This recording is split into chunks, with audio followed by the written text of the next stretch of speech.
Alrighty, recording. So hi you guys, so welcome to my channel. I'm back with a new video and we're gonna check out Roy Jones Jr. And we checked him out a while ago, but it was a shorter version. This is a longer documentary, so I'm super excited. It's the guy that made the song too, right? The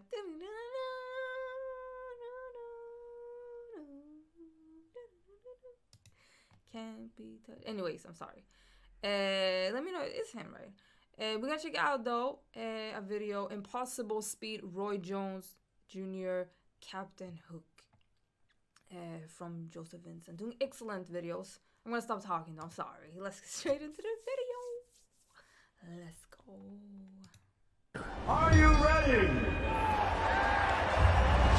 Boxing fans, are you ready? Presenting the undefeated super middleweight champion of the world, Roy Jones Jr. This is what the crowd's been waiting for here, and there's quite a buzz going on. Round number one was scheduled for 12. That's Pazziazzer in a red shorts. It's a left-right combination. A devastating puncher. He's never tasted punches that hard before, I can assure you of that. Who was equally elusive on defense. To this day, you're the only person in CompuBox history that went a full round without having a single punch scored on. I gotta tell you, in all the years I'm watching boxing and calling boxing, this is the fastest jab I have ever seen. That includes Muhammad Ali, it includes Sugar Ray Leonard, it includes Ray Robinson. Nobody has ever gone a complete round without getting a punch scored on. It was Now, ridiculous. You tell me he ain't the best pound for pound? You know, one of the things that makes him special, Ken? He did everything wrong, or a lot of things wrong. Like only one other fight I can think of.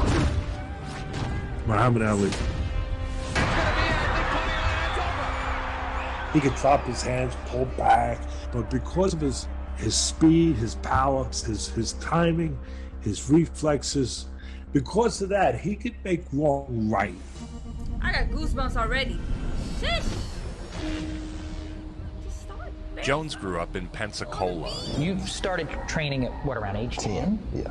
His father, a former boxer, was determined to raise a champion. My father was different with that. You know, I have gotten beaten 3 times in one day.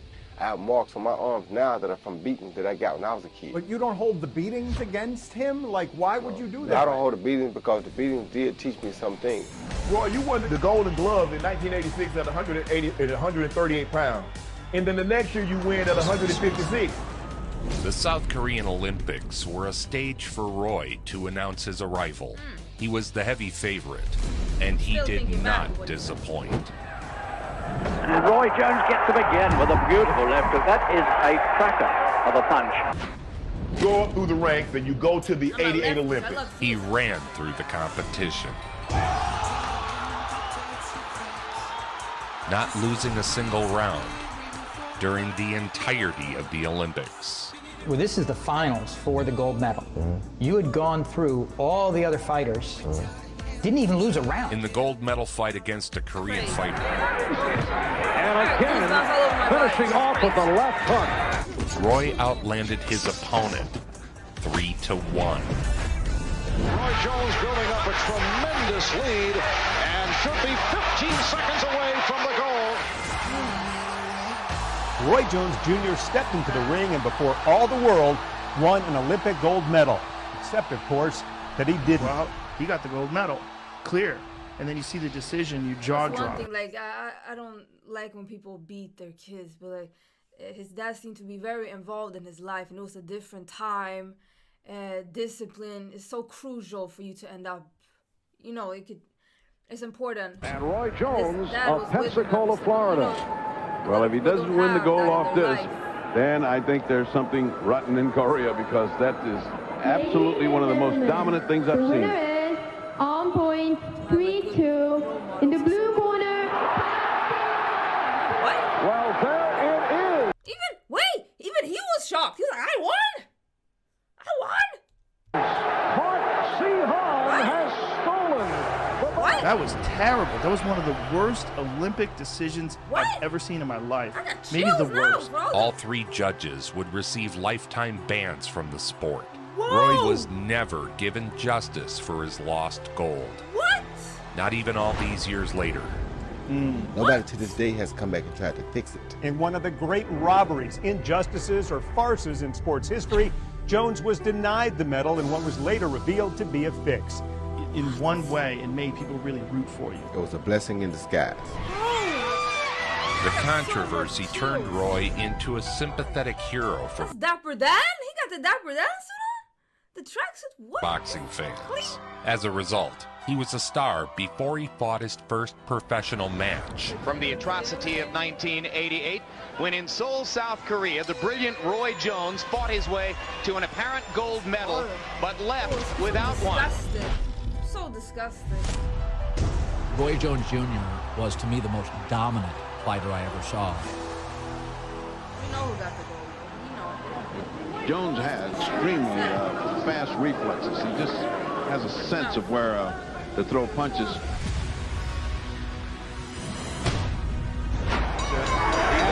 Yes, it is all over.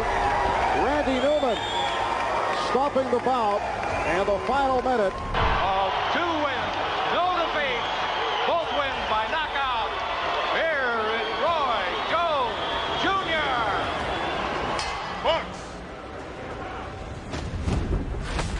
He spent the first few years of his career fighting at least once a month to build his experience. Roy Jones modestly was quoted as saying he's a combination of Foreman's punch, Ali's speed, Robinson's skill, and Hagler's toughness.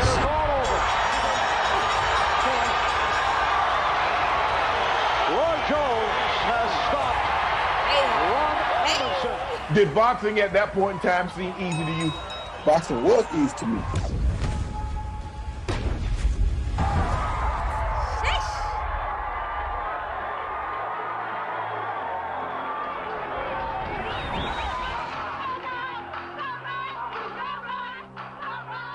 There was a time in your career when you were at your peak that was so different than anyone else's. Very few jabs you would throw, a lead hook.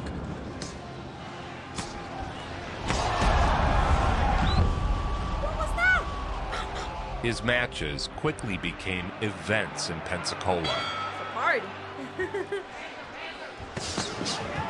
A series of spectacular knockouts made Jones one of the sport's biggest stars. Meatloaf. We're making meatloaf out of him.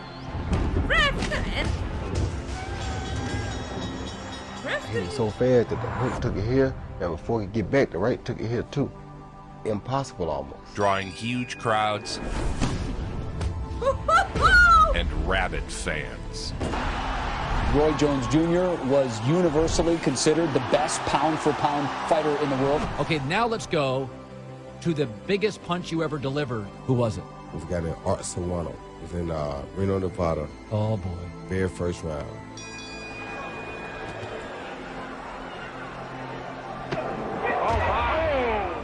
Boom! There it is. Holy.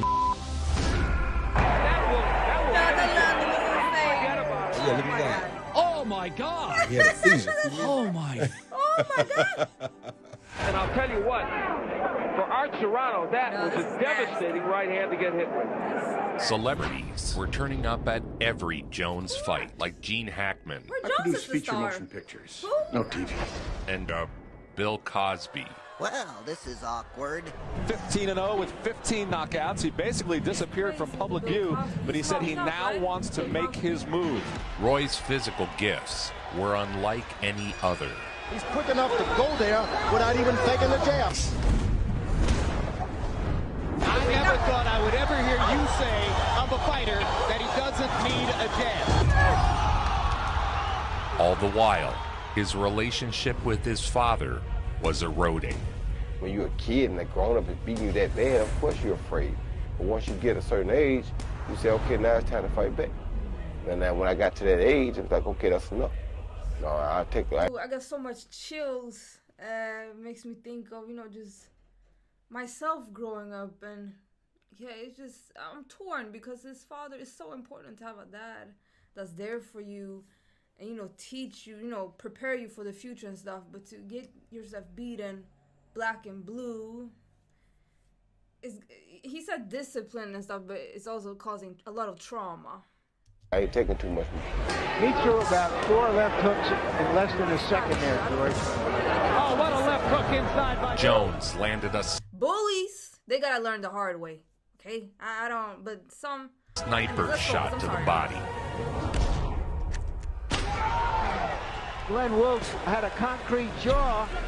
Now it turns out he had a glass stomach. He said, where you going? Or a glass Where you going? People look at your fight and they talk about it. It's like what he did, probably no other boxer can do because it was so unorthodox. Jones quickly cleaned out the division's top challengers.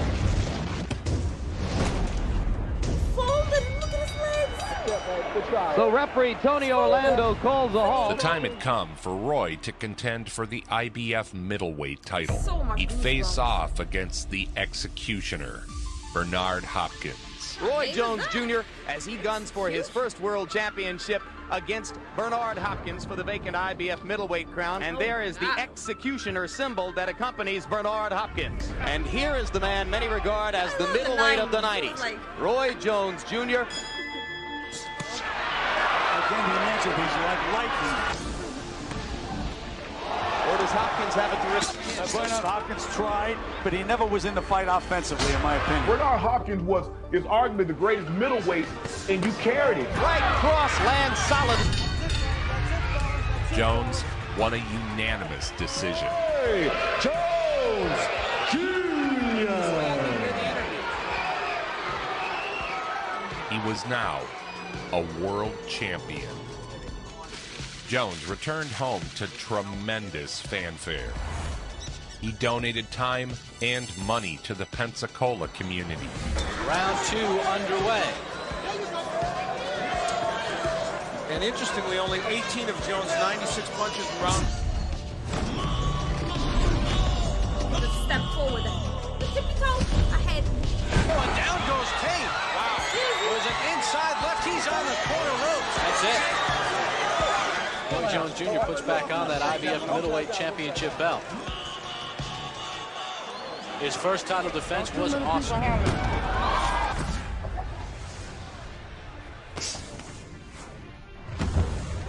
Straight left hand was spectacular. He beat a lot of damn good fighters. They couldn't compete. That's all it was. You fought world champions. Roy would stack on 8 pounds to challenge James Toney, an undefeated champion and slight betting favorite.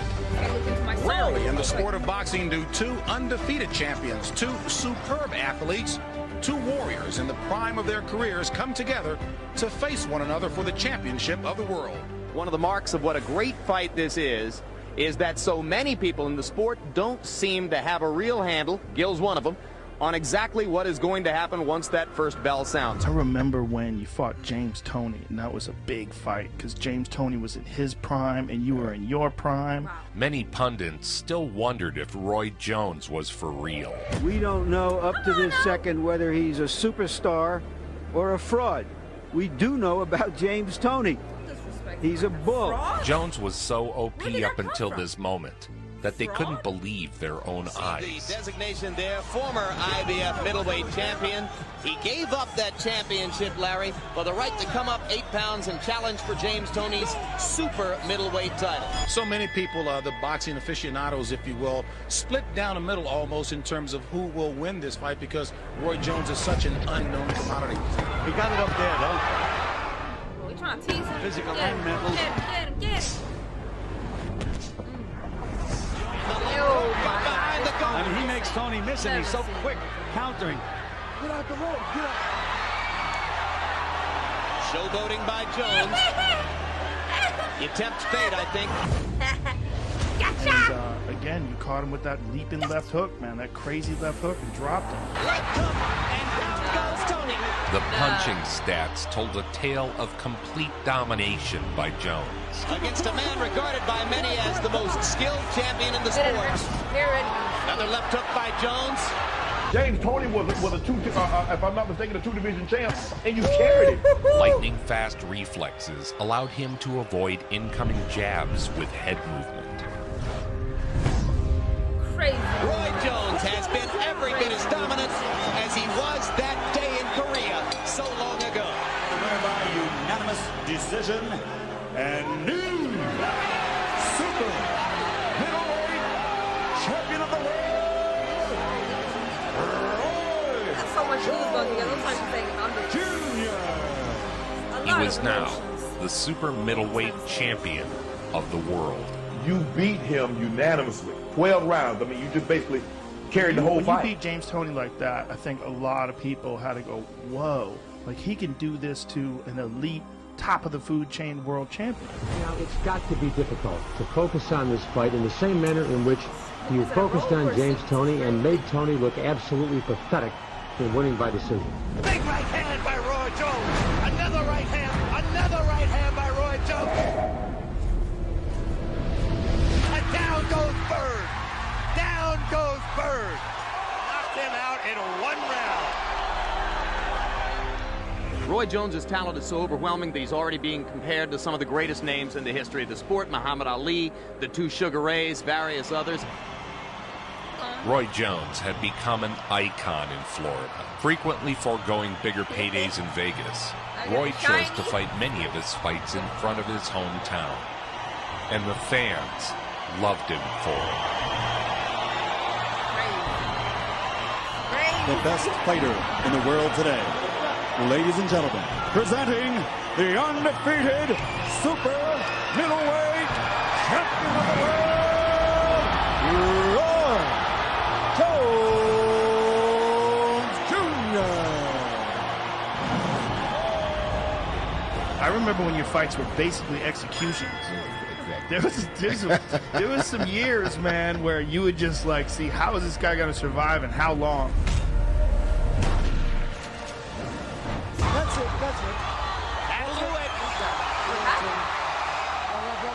Incredible hand speed, foot speed. I think his power is very deceptive and not really appreciated. He's very explosive, especially inside. The left hook that he was able to knock out Tate with was just incredible. I think he's a guy who's getting stronger and better. He made quick work of undefeated Bryant Bannon.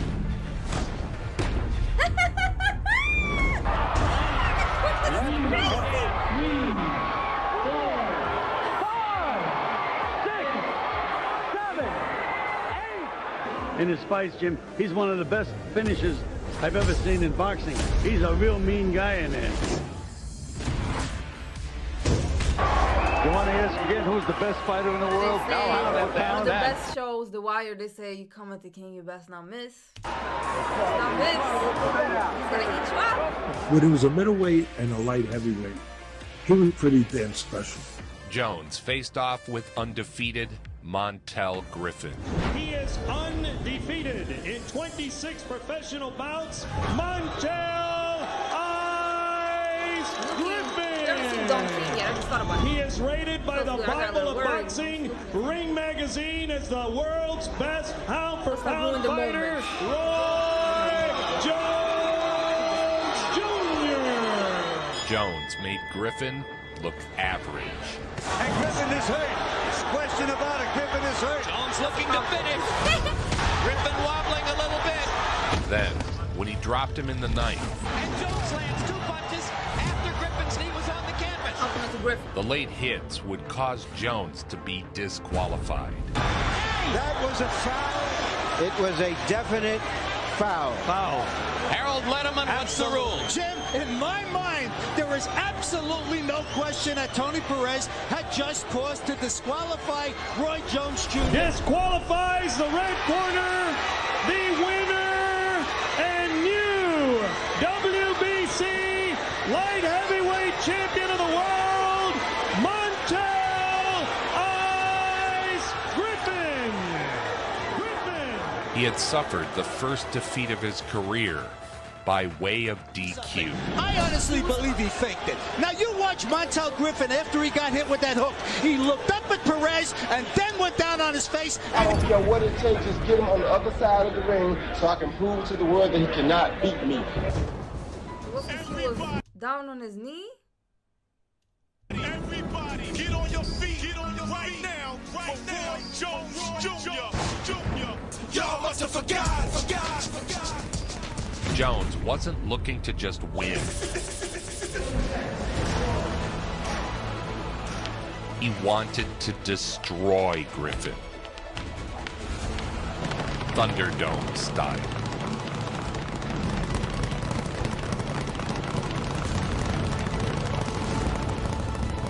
There could be no doubt about who ran Bartertown. Who ran Bartertown? Master Blaster runs Bartertown. It happens here, and it finishes here. 2 men enter, 1 man leaves. 2 men enter, 1 man leaves.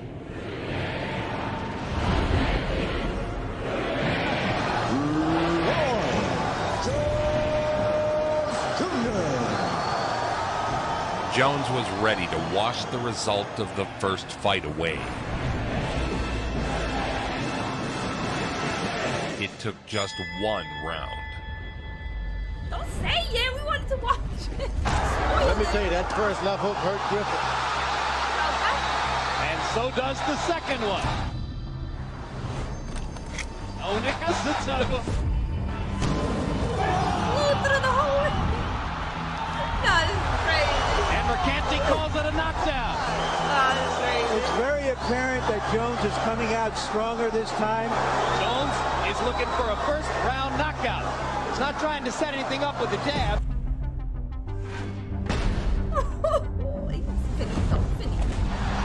Jones gets his vindication via a first round knockout. And it was a left uppercut. Unbelievably quick left hand shot.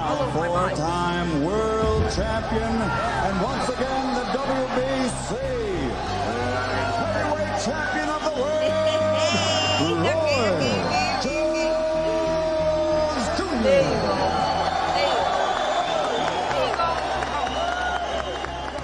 At last, the long-awaited battle with Virgil Hill would take place. Roy Jones and Virgil Hill have been talked about as a likely light heavyweight matchup for 3 years or more, as the 2 best-known American light heavyweights get together face-to-face finally to see which one is the best. Roy doing his rap number. Ladies and gentlemen, let's get ready to rumble! Hill had defended his title 11 times and was seen by some pundits as the true pound-for-pound king.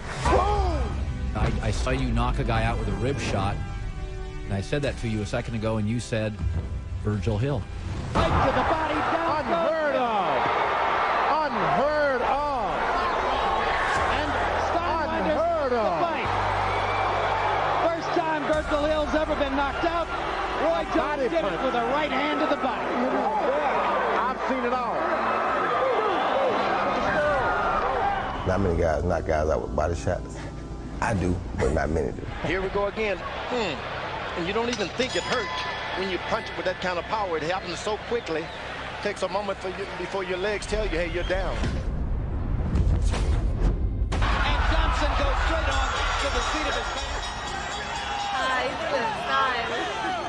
So fast, he'd fight with his hands down. He was knocking people out cold. Roy Jones may be a member of the NRA, the way he's using Hall for target practice here. And Hall is wobbling. Legs wobbling under Richard Hall as Jones sizes him up.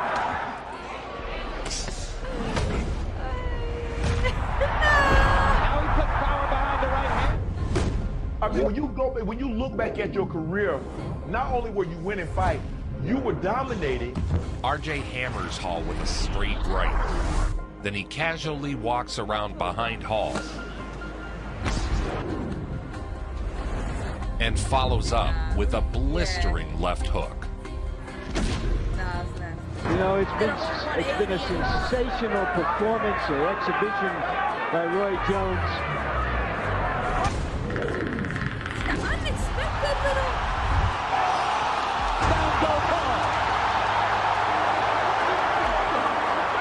Getting heavy on the shoulder now. No, we understand. Brian and I haven't forgot. You can't say you all must have forgot. We both got you #1 pound for pound. At this stage of his career, Roy Jones was untouchable. Putting his hands behind his back and knocking dudes out. Chicken fighting. My Wayne was behind my back. I was Chicken fighting. I was the gang rooster then. That's that chicken fighting.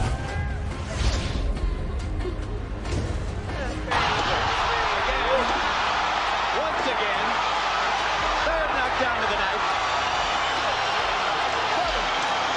Get any better than this? He obliterated one top opponent after the next. Tired of smashing all comers, RJ bulked up 25 pounds to compete for the heavyweight championship. We get tired of seeing me beat up on people my size. It just start feeling unfair. So now he's going to fight as a heavyweight. You fought Ruiz. I think you weighed, what, 193, 195? I say it again, he was a middleweight light heavyweight when he was at his best. The Ring Magazine experts poll, 10 for Jones, 9 for Ruiz.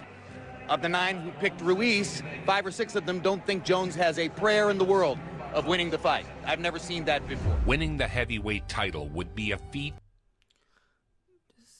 He's way heavier. Then why would he go up against him? Like, if it's not fair. Like, look at it. 226 to 193, and that's not his like natural weight. No other fighter who started at light middleweight had ever accomplished. So, do you think that was the beginning of Roy starting to not be Roy Jones because you went up to 195? Let's get ready to rumble! Why do people do that? Like, is it more money in the heavy division, or like new challenges, like, or like, why do people, or was that his choice? Because he was talking about that it didn't seem fair. Like, Look, I saw Roy Jones in his prime. Roy Jones better than Floyd in his prime. Jones striking like lightning across the top of the right hand. And you were the most dominant fighter I ever saw. Roy Jones scarcely ever loses a round, much less a fight.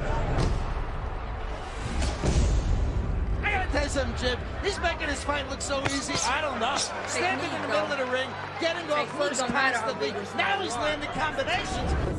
He was so fast. I mean, John Ruiz just was whiffing at air in that fight. look at the movement. It's crazy. And he dominated the fight.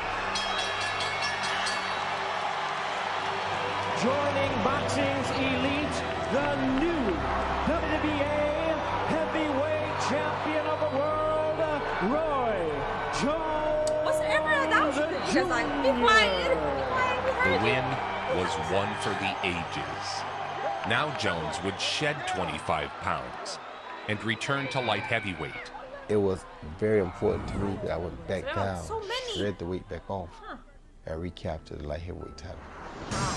Next Saturday night, Roy Jones and Antonio Tarver match up after having gone up almost to 200 pounds to fight on March 1 to get back down to fighting weight of 175. What really got Roy's when we went up to fight John Ruiz. Yeah. And then he went back down to fight Tarver. Yeah. He was depleted.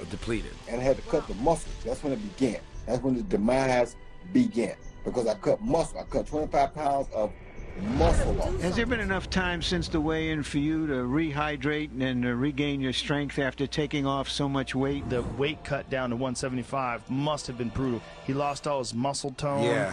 He just didn't. He looked like a and guy. he was shredded in the 90s. Exactly. Yeah. Jones Jr. Round 1 begins. The weight jumps and drops had robbed him of his superpowers, Now Tarver lands his first left hand of the fight. making him a mere mortal. And now Tarver lands another left. This is giving Jones some trouble. Look at Tarver banging away with the left hand and landing them again. Punches that would never connect before now landed flush. He can do this for 25, so you don't think he's using up his energy here? Not at all. Straight right hand lands for Jones. Still, he summoned up enough of what greatness remained inside of him. And there's a huge right hand. And that punch hurt Carter. Okay, Jim. 87-84, 6 rounds to 3. Roy Jones Jr. What a performance now by Jones. Reaching deep, trying to find the greatness. Boom, perfect timing. And he needs to hold off Antonio Tarver. Now the combinations begin to flow. For the winner by majority decision, Roy He now recaptured his middleweight belts. Unrivaled. I think he should have retired after that. This is when Roy Jones Jr. retired for me. Yeah, but I don't think he would have. I don't think Roy was ever really going to ride off in the sunset. Roy would butt heads with Tarver again in an immediate rematch. Here comes Jones. After the Tarver fall. So why don't they retire? Has it to do with, I mean, their passion for the sport or money that you just need to keep? You know, some people cannot afford to retire. And so I don't know. Probably a lot of reasons. Fight. Do you believe you should have stopped then and said, you know what, it's a wrap? I've gotten belts. I had 7 belts at one time. I went from junior middleweight all the way up to heavyweight, and I cleaned out every division. I'm good. Did you think about it? Say, you know what? I'm good. I'm done. Problem. Roy has not found a way still to get a sustained attack against him. When you are a guy that depends on reflexes and timing and speed, what happens is when that goes, there's nothing to back you up. There's no net to catch you, baby.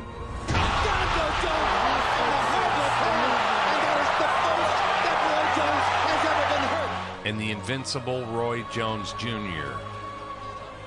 was defeated. When the athleticism starts to slip away a little bit, Roy is normal. Roy is out.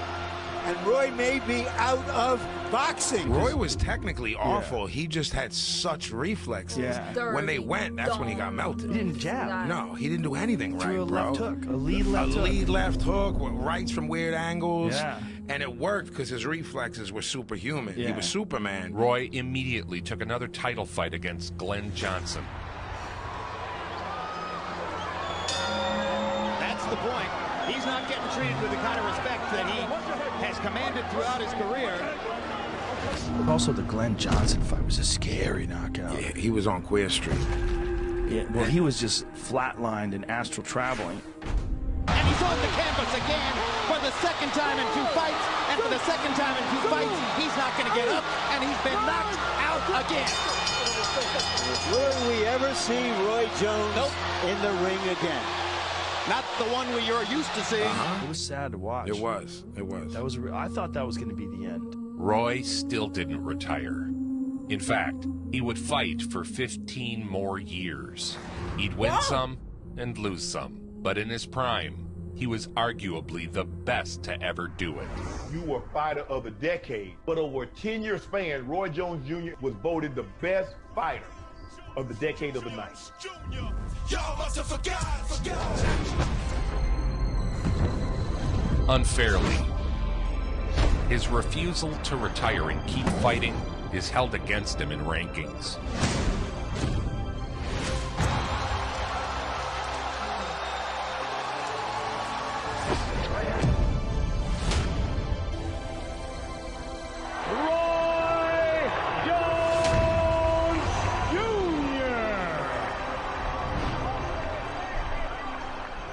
Roy Jones Jr. Nobody brings it home like Joe Vincent.